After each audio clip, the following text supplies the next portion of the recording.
Entonces, ¿existe o no el factor desencadenante? ¿Y existe o no una estructura de personalidad premórbida que predisponga a determinadas situaciones? Esa es una pregunta muy difícil de contestar si no es desde la clínica. Ayer nos decían, ¿la entrevista vale o no vale? ¿No es cierto?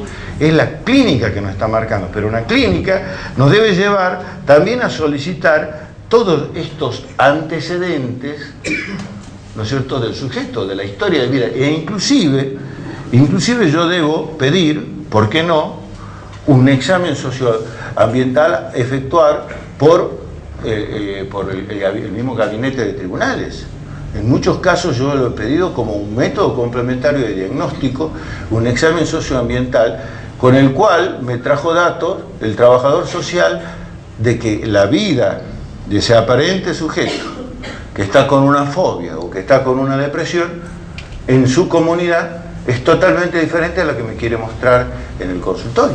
No sé si le explico, hay que integrar todo. O sea, no todo se basa en un método complementario, ni tan solo en la entrevista, sino hay que buscar toda la información. Las empresas, digamos, más grandes, el ingreso de su personal es precedido por un amplio informe socioambiental, en donde envían a trabajadores sociales a ver cómo se desarrolla la vida social de ese sujeto.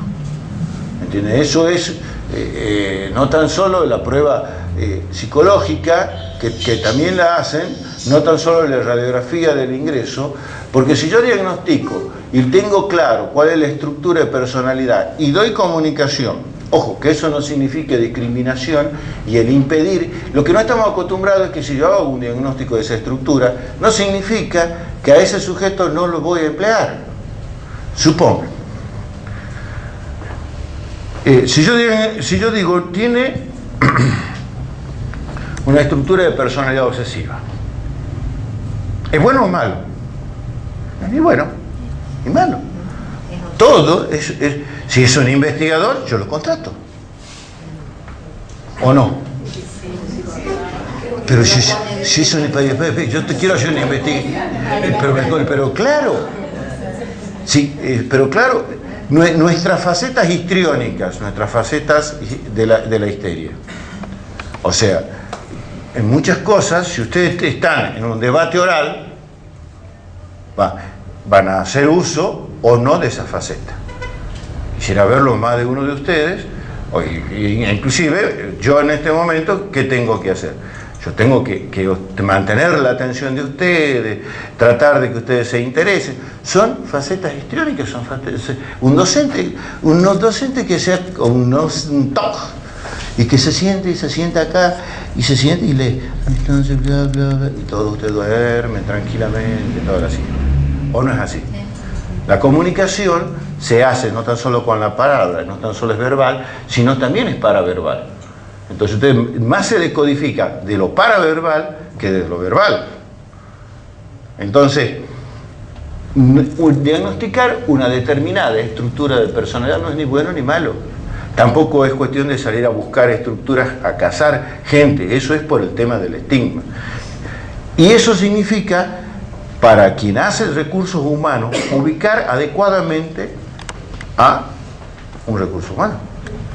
No voy a colocar a alguien que tenga, supongamos,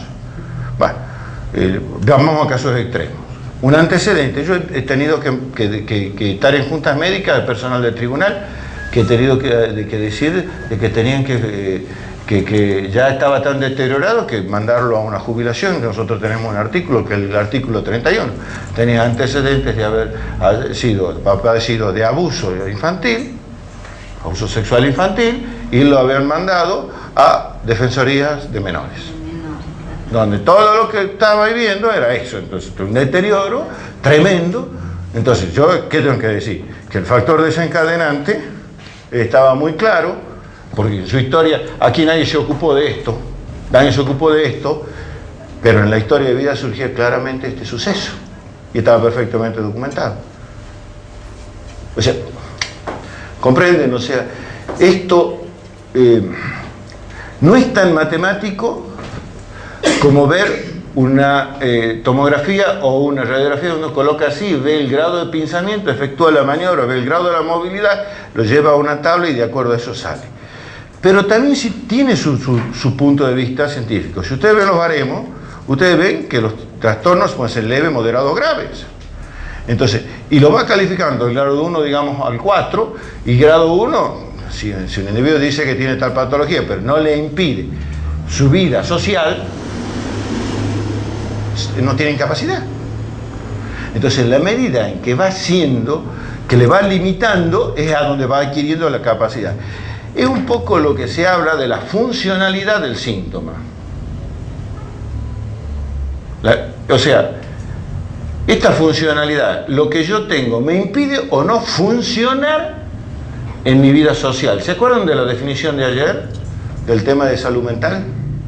¿Se acuerdan que terminaba participar creativamente de su vida personal y su entorno social?